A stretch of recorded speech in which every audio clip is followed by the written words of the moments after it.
So, when you think of France, what comes to mind? Cafés, vineyards, croissants? Well, forget all that. The real story here is something else entirely. It's about an economic fortress, meticulously built. And we're going to break down exactly how it stands. Yeah, behind that picture-perfect facade, there's this huge engineered structure. And it's designed for one thing, to take whatever the 21st century global economy can throw at it. Honestly, the best way to get your head around France right now is to think of it as a modern-day fortress. It's a whole strategic design, right? You've got these incredible walls, a powerhouse of a workshop buzzing inside.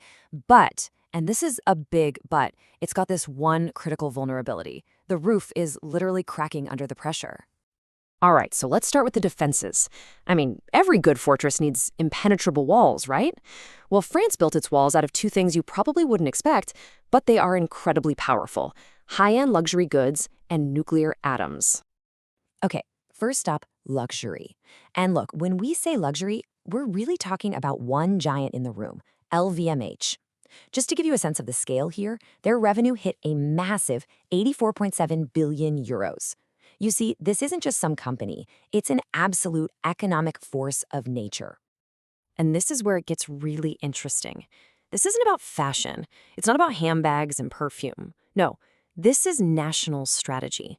LVMH is basically France's super exporter. It's an economic weapon that pulls in just incredible amounts of wealth. And in this whole fortress analogy, the CEO, Bernard Arnault, he's not just a CEO. He's the general of the economy, leading a massive financial army. So how are they so powerful? Well, it's all in the structure. LVMH isn't just one brand. It's a whole arsenal of 75 prestigious houses. They control literally everything, from the raw materials all the way to a global network of over 6,300 stores. This kind of integration across 6 different business areas, from fashion to wine, it makes them incredibly resilient. If one part of the business has a slow year, the others just pick up the slack. Now, that is a strong wall. Okay, so that's wall number one. The second wall of this fortress, it's just as powerful: nuclear energy. A whopping 70% of France's electricity comes from its nuclear reactors. Think about that. While all its neighbors were scrambling for energy supplies, France was sitting on this solid foundation of atomic power. And let's be clear, this wasn't an accident. This was a very deliberate, very strategic choice. And it was all aimed at one thing: energy independence.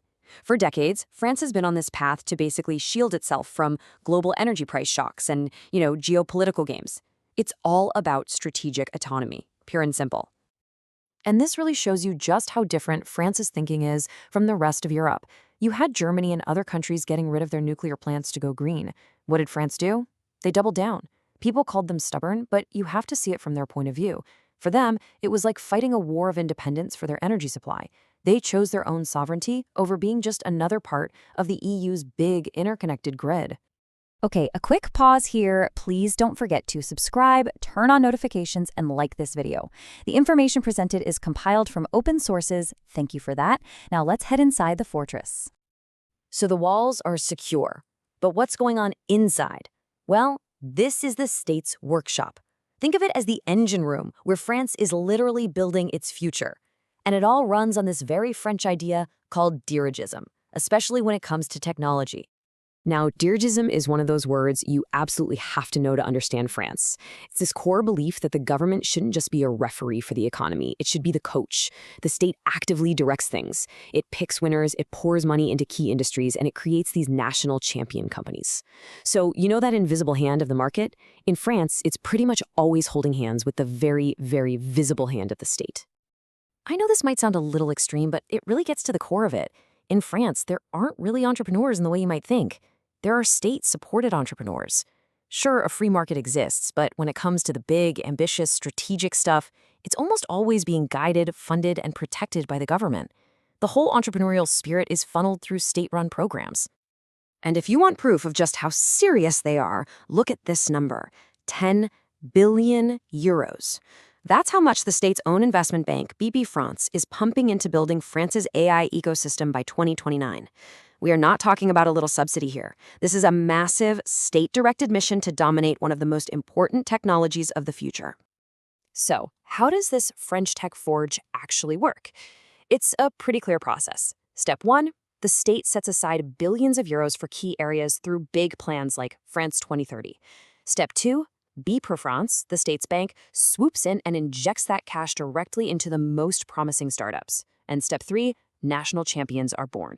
We're talking about companies like Mistral AI, which basically became a global powerhouse overnight, all thanks to this direct state support. So you might be thinking, okay, but does this top-down government approach really work? Well, the numbers from BP France itself seem to say yes. Check this out. The use of generative AI by small and medium-sized businesses has more than doubled in a single year. The government's big push is creating a ripple effect that's lifting up the entire tech scene. Okay, so we've got these super strong walls and a powerful workshop humming along inside. It sounds great, right? But every fortress has a weak spot. And for France, that weakness is the roof, and it's cracking under the sheer weight of its own ambition. Because here's the thing, this whole grand strategy, the luxury, the nuclear power, the state-funded tech, it all costs an absolute fortune. The fortress might be strong, but the bill to keep it standing is creating this enormous financial strain. We're talking about massive public spending and a mountain of debt. And you can actually put numbers to the pressure on this roof. The government just committed to a 413 billion euro defense budget. That's a 40% jump. They're also pouring billions into AI, subsidizing energy costs, and funding a network of 25,000 startups. Look, this isn't just an accounting issue. It's a huge political decision that's going to mean painful cuts somewhere else. It really makes you wonder how long this can last. You can almost hear the roof groaning under all that weight. Which brings us to the end game, the final gambit. Is this whole modern fortress idea a brilliant, sustainable model for the 21st century? Or is it actually a fortress under siege, about to crumble from within? Let's boil it all down to the core strategy. It's actually pretty simple when you think about it. France is taking all the profits from old money, the classic luxury goods, and using it to place a huge bet on new money. They're trying to buy their future in things like artificial intelligence and complete strategic independence.